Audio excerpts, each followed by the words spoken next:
Friends, तो आज हम पढ़ेंगे अपना स्पेशल रेडियोग्राफी के अंदर नेक्स्ट टॉपिक ईआरसीपी। ईआरसीपी का मतलब क्या होता है? Endoscope retrograde cholangiopancreatography. तो सबसे पहले हम इसके अंदर पढ़ेंगे इसकी डेफिनेशन। डेफिनेशन में क्या आता है? यह है एक रेडियोलॉजिकल प्रोसेस है जिसमें एंडोस्कोपी एंड फ्लोरोस्कोपी टेक्निक का यूज़ करके biliary and pancreatic ductal system का कॉन्ट्रास्ट मीडिया की हेल्प से डायग्नोस एंड ट्रीटमेंट किया जाता है। इसकी हेल्प से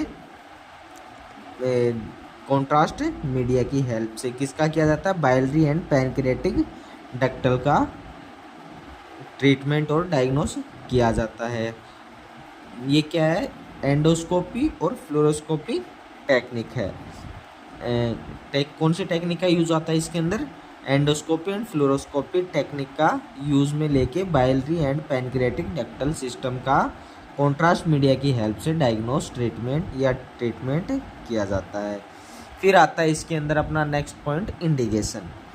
इसके अंदर क्या क्या इंडिकेट है? तो सबसे पहले अपन दो पार्ट में डिवाइड करते हैं इंडिकेशन को इसमें। तो ये आता है डायग्नोस्टिक इंडिकेशन।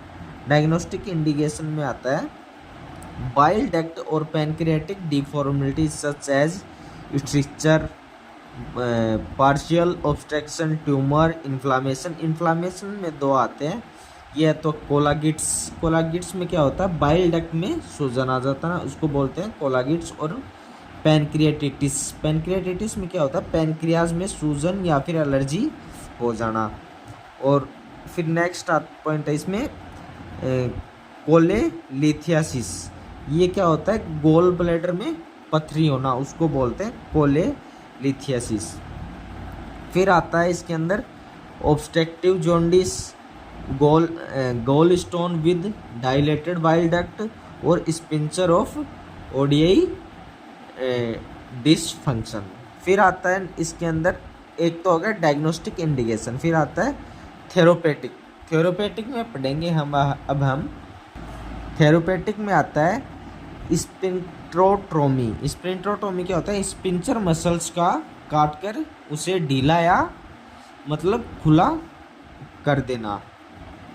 फिर आता है stone removal, stent placement. Stent placement क्या होता है? कोई भी डक्ट या वेसल्स नैरो हो जाती है, उसको स्टेंट की हेल्प से मतलब ट्यूब की हेल्प से क्या किया जाता है? उसकी ओपनिंग की जाती है, उसको फिर से मतलब ओपनिंग की जाती है, उसको फिर से चौड़ा किया जाता है। To remove obstruction, balloon dilation. Balloon dilation क्या होता है? वही वेसल्स या फिर कोई डक्ट में बैलून की हेल्प से उसको ओपन किया जाता है। Tissue sampling. ये हो गया अपना इंडिकेशन। फिर आता है कॉन्ट्रा इंडिकेशन।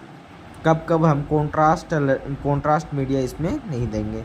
कॉन्ट्रास्ट एलर्जी, अगर कॉन्ट्रास्ट मीडिया से एलर्जी हो, allergy to contrast media, acute pancreatitis, recent myocardial infection, pulmonary disease, coagulation disorder, oesophageal stenosis, cardiopulmonary disease.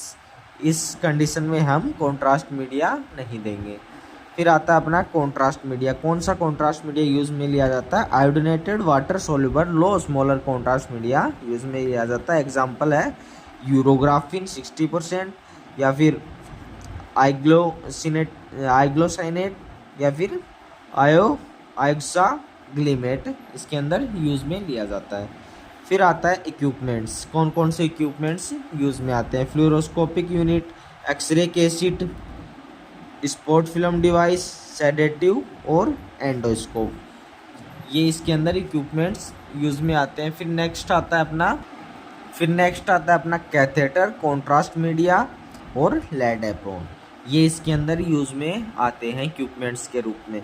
फिर नेक्स्ट पॉइंट है अपना पेशेंट प्रिपरेशन। पेशेंट प्रिपरेशन में क्या आता है? Explain the procedure to the patient. Patient को क्या करेंगे? होल प्रोसीजर एक्सप्लेन करेंगे। Concern form should be sign by the patient. Concern form sign करवाएंगे पेशेंट के थ्रू। Note bite by mouth before 6 to 8 hour before the examination. Examination से 6 से 8 घंटे पहले कुछ भी खाना नहीं है, पेशेंट को मना कर देंगे। Routine medical test such as BT bleeding time और सीटी क्लॉटिंग टाइम। ये अपन क्या करेंगे, नोट करेंगे ब्लीडिंग टाइम और क्लॉटिंग टाइम, उसका पेशेंट का नोट करेंगे। और prothrombin time should be check, prothrombin time को भी चेक करेंगे। Wear a hospital gown, patient को क्या पहनाएंगे, हॉस्पिटल गाउन पहनने के लिए बोलेंगे या पहनाएंगे। फिर आता है पेशेंट प्रोसीजर। पेशेंट प्रोसीजर में आता है patient is supine on the examination table, patient को एग्जामिनेशन टेबल पे लेटाएंगे। लोकल एनेस्थीसिया इज अप्लाइड, और लोकल एनेस्थीसिया को अप्लाइड करेंगे। एंडोस्कोपी को माउथ से इंसर्ट करके डियोडिनम तक पहुंचाएंगे। एंडोस्कोप को कहाँ से क्या करेंगे, माउथ से इंसर्ट करेंगे, कहाँ तक पहुंचाएंगे, डियोडिनम तक पहुंचाएंगे। एम्पुला की ओपनिंग स्पिंचर ऑफ ओडियाई के थ्रू कंट्रोल होती है। किसके थ्रू कंट्रोल होती है, स्पिंचर ऑफ ओडियाई के थ्रू कंट्रोल होती है। किसकी ओपनिंग, एम्पुला की opening. A plastic catheter is inserted through the ampulla and contrast is injected into the bile duct or pancreatic ducts. Plastic catheter insert करेंगे किसके किसके थ्रू, एम्पुला के through, और कॉन्ट्रास्ट मीडिया इंजेक्ट करेंगे किसमें, bile duct के अंदर और पैनक्रियाटिक डक्ट्स में।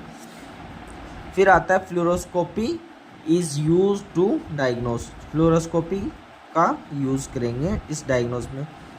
ब्लॉकेज, स्टोन्स और अदर लेशंस। फिर नेक्स्ट पॉइंट आता है इसमें अपना